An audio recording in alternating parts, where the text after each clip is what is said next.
Pangatlo na dapat nating gawin, bless those who curse you. Speak blessing. Speak life sa mga taong nang susumpa sa iyo. Huwag mong gantihan. Kasi ang sinabi ng Biblia, kapag ginantihan mo, ano bang ganti ang tatanggapin mo mula sa Panginoon? Kapag pinagwikaan ka ng masasama, pinagwikaan ka ng masasakit, at sumagot ka din, ano pang ganti, sabi ng Biblia? Ang mahihintay natin mula sa Panginoon, kahit anumang masasakit na pananalita, ang iba ko nila sa iyo, speak life, speak blessing sa kanila. Amen. Huwag mong sayangin na baka ang iniisip mo kapag nag-release ka, nag-speak ka ng blessing sa kanila, sa kabila ng mga ginagawa nila sa inyong hindi maganda, baka ang isipin mo, hindi ka pagpapalain ng Panginoon. Kapatid, masigit kang pagpapalain ng Diyos.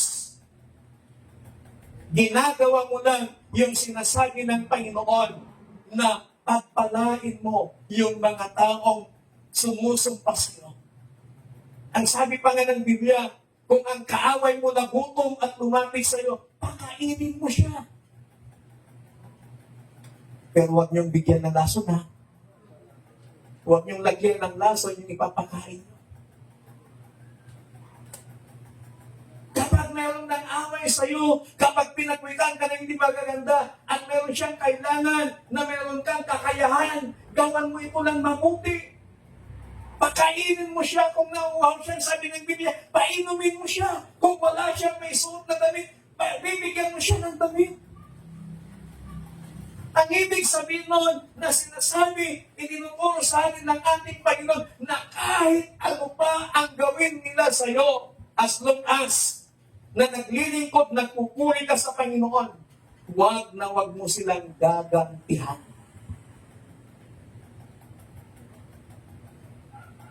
Alam nyo, noong isang araw, mayroon pong dumalaw sa bahay. Isa pong bishop. At ang bishop na ito, kinumusta niya yung mission sa Davao. Nagkwento ako sa kanya tungkol sa ginawa ng Panginoon na naranasan namin na kapangyarihan at pag-iingat ng Panginoon. Lumabas kami, pinakita ko yung sasakyan, nakita niya at ang sabi niya, nasa panigan kayo ng Diyos. Nasa pag-iingat kayo ng Panginoon. Kasi kung hindi, hindi lang yan ang nangyari sa inyo. At ang sinabi ko din sa kanya, yun ang sinabi ng mga pulis. Na yung area na yun, lahat ng naging dislike, namamatay. Nagkakaroon ng grabing sitwasyon, kanilang daw ang gano'n. At nakwento niya din sa akin. Doon din sa area, ang sabi niya na yan. Sa may Calvario din, sabi niya, nung pumunta kami ng Mindanao, buti na lang na handbrake ni Pastor. Yung sasakyan nila na sinasakyan, puro sila pastor, nakabal sila pumunta din ng Davao. Muntikan na din daw sila. Buti na lang na handbrake niya kanan. At ang nakwento pa ng taong ito, umiyak siya sa lakat ko. Nag-share. Kapit bahay niya. Sinugod siya. Pinagwikaan ng kung ano-ano hindi maganda sa kanya.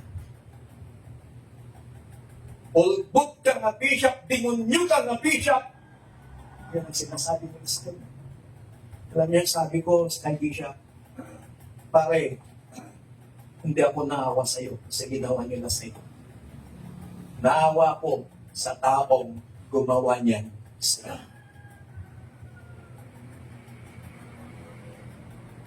Huwag kang gaganti, pare. Hayaan mo ang Diyos. Gawin niya ang sinabi niya, I will fight for you. Hayaan mo lang, pare. Sabi ko sa inyo, pare Bishop, hayaan mo lang. Yung nangyari niya sa iyo, nangyari niya sa akin, naranasan ko na rin. Pero anong nangyari? Pinagkatiwalaan ko Umupa ako ng bahay. Siya ang pinatira ko, naging caretaker sa ginawa namin house of worship. Lahat ng offering siya humahawak. Pero nagawa pa niya ako tagalin. Ano kung nangyari sa kanya? Hindi nagtagal. Nagkaroon siya ng sakit. Kung ano-anong mga masasakit na salita ang sinasabi laban sa akin. Ako ang umuupa sa kanilang tinitirhan. Nag-worship kami, hindi siya umatid. Andun siya sa bahay na inupahan. Pagkatapos ng worship, lumapit ako, ate, mag-usap tayo. May lakad ako, pastor, wala akong panahon makipag-usap siya. Pinabayaan ko lang. Nagkaroon ng sakit. Hindi nagtagal. Dumating yung time na operahan. Nung naoperahan, imbis na lumakas, mas lalong humina yung katawan. Yung nangakong tutulong sa kanya, iniwan sa iray. Bumalik sila sa tirahan, pero hindi na doon sa inupahan ko. Doon sa isang bahay na kamag-anak. Dumadaan ako, pagpunta kami ng worship. Dumating yung tayo. Sabi ng mag-ibig, pastor, dalawin natin at ipag-pray. Sige mamaya after ng worship. Pagkatapos ng worship, lumabas kami, pinuntahan namin. Pero sa puso ko, pumunta kami doon. Ano nga ate, kumusta? Alam niyo, nung makita niya ako, umiyak. Parang nahiya siya, na makita niya ako nandun, na wala akong pinakitang sama ng loob. Sabi ko, ate, kumusta? Anong sitwasyon mo? Ang sabi niya, naglalala yung kanyang operasyon.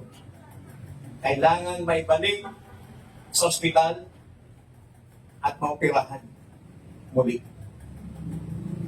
Pero wala silang mapunta na ambulansya. Laging busy ang ambulansya. Kaya at that moment, tumawag ako sa isang kakilala. Sabi ko, sir, kailangan ng ambulansya bukas itong taong ito, nagnanana, kailangan madala agad sa provincial hospital. Saan banda yan, sir? Narinig nila naka-loudspeaker. Bukas, ako sa niya, dadalhin ka sa ospital. Ginawa ko pa rin ng tama.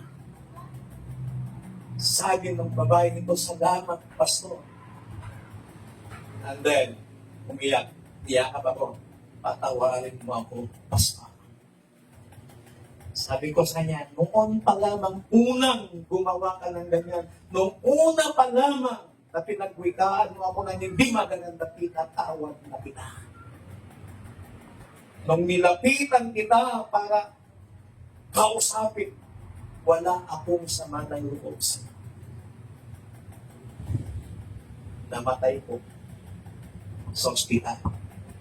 Pinahapon yun. At yung mga pastor nangangako ng schedule ng service gabi-gabi sa lamay ng kanyang bangkay, hindi po nila ako in-schedule. Nag-service sila unang gabi, pangalawang gabi, yung pangatlo, hanggang sa panghuli. Gabi-gabi na yun hanggang sa bibig. Ako rin ang bagsak. Kasi itong mga pastor na nag-schedule, pinabayaan na rin. Ako pa rin ang bagsak. Pero ang kagandahan nun, ginawa ko yun ng may pagmamahal. Pero habang nung pinahatid namin sa cemetery, yung puso ko umiiyak. Sabi ko sa puso ko, sabi ko sa tao, sana atin nung una pa lang nagbabawi ka ng dapos. Meron siyang nahilang isa. Nung yung nahila niyang isa, pagka-lusok-lusok ng katawan, hindi naging kabigla-bigla, sumagit yung tiyan. Naoperahan din. Kaya sabi ng mga kapatid niya, ayan kasi sumama-sama ka sa kanya. Lapitan mo si Pastor, hingi ka ng tawad. Lumapit sa akin. Buti na lang ang tao dito, nakapagbalik loob ka na sa Panginoon. Pero ang tao yun, bakit ko po sinasabi ito? Kasi ito yung sinasabi ng Biblia. Na kapag may gumawa sa iyo ng masama, gawan ka man ng hindi maganda, mga kapatid, we must speak life. Kaya habang nagpipintuhan kami ng bishop na yan, sabi ko sa kanya, ang bishop, tumatayo yung mga balahibo po ako nagpipintuhan. Nagpray kami.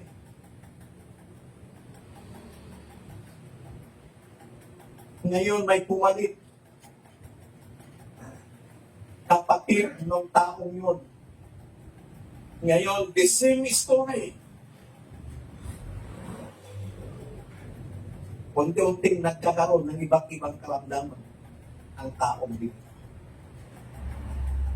Sabi ko, mahirap magsalita. Pero kung wala kang ginagawang masama at pinagwiwikaan ka ng hindi magaganda, bless them. Pray for them that God enlighten their minds.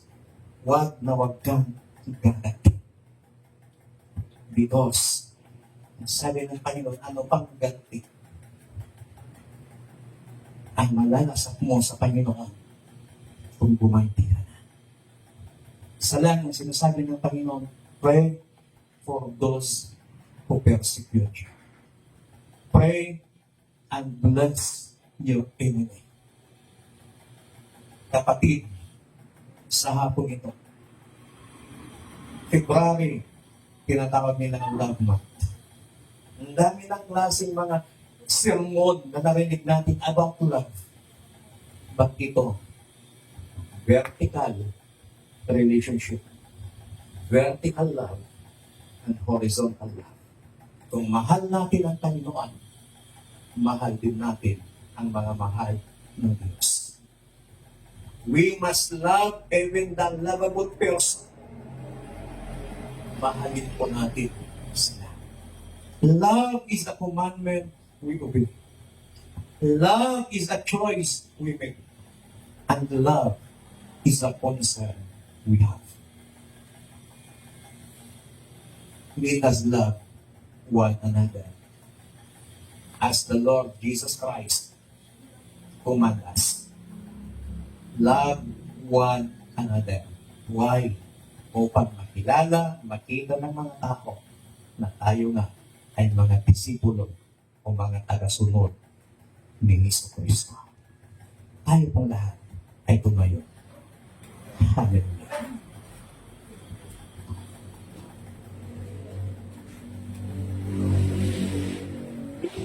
Mula sa inyo pong kinatatayuan, isipin mo, meron bang tao na sa tingin mo kaaway mo? Meron bang tao na umaki sa'yo? Meron bang tao na nag-persecute sa'yo? Meron bang tao na umusik sa'yo? Meron bang tao na natira sa'yo? Meron bang tao na nangmusga sa'yo?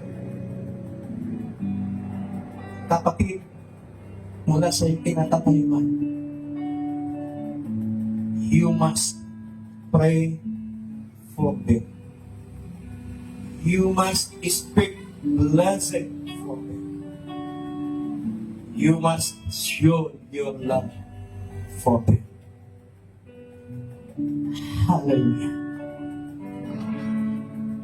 Hayaan natin ng presensya ng Panginoon, ang kanyang banal na Espiritu ay patuloy na kumilos sa ating mga buhay. Patuloy na kumilos sa ating mga puso. Patuloy na magpala sa bawat isang puso. Hayaan po natin ang banal na Espiritu ng Panginoon. Patuloy yan i-convert ang ating mga puso. Na kung sa tingin mo, napakahirap magpatawad, napakahirap mag-release ng blessing, napakahirap ipag-pray yung mga taong nanangit, yung mga taong nangusga, yung mga taong nang-down sa'yo, yung mga taong inaway-away ka. But we have no choice. If we love God, we have no choice. Kundi sundin yung utos ng Panginoon. Pray for them. Mahalin natin sila. Hallelujah. Yung pagmamahal na walang halong panunumbat. Yung pagpapatawad na walang halong panunumbat. Yung pag-release ng blessing na walang halong panunumbat. Hallelujah. Oh, we praise you, Jesus. Hallelujah. Come on. Sino yung mga tao niya na nasa isipan mo? Mula sa ikinatatayuan, just whisper their names. Kahit huwag mo nang nakasabi, unang manalag sa Panginoon. Para hindi marinig na tatabi mo. Ipunong mo na lang sa Panginoon. Maririnig naman ng Panginoon. Kung sino ang gusto mo, paglilisan ng blessing ng mga taong sa tingin mo, inaway ka, ng mga taong sa tingin mo, kaaway ka nila. Speak life. Magbitaw ka ng mga pagpapala sa kanila.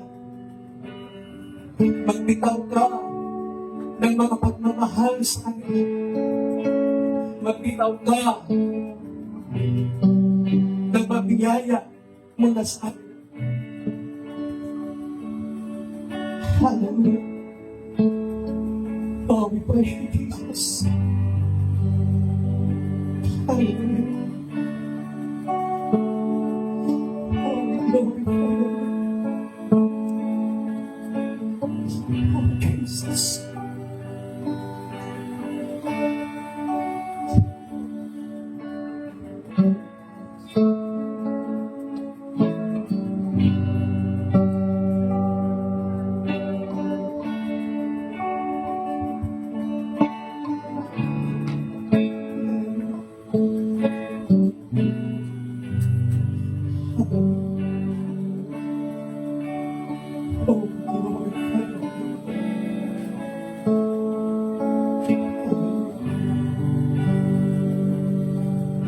Father, salamat sa hapon ito na tinuturuan mo kami ng mga bagay na dapat namin gawin. As your follower, as your believer, O God, minsan napakahirap mag-release ng pagpapatawad. Minsan napakahirap mag-release, mag-speak ng blessing sa mga taong nanakit, sa mga taong ang tingin sa amin ay kaaway. But this afternoon, Lord, we speak life unto them.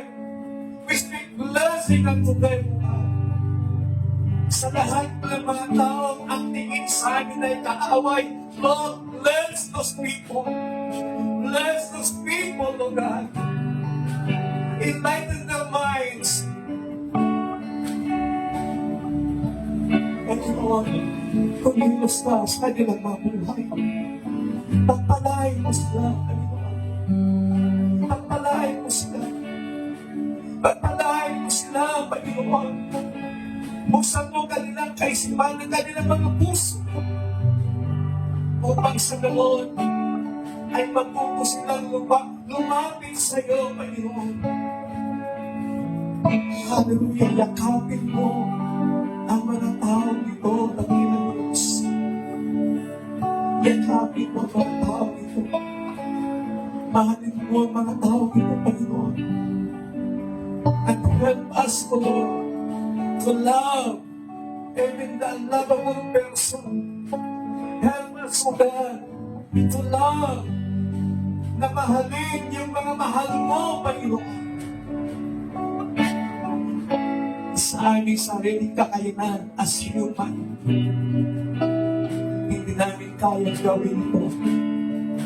That's why we need your Holy Spirit.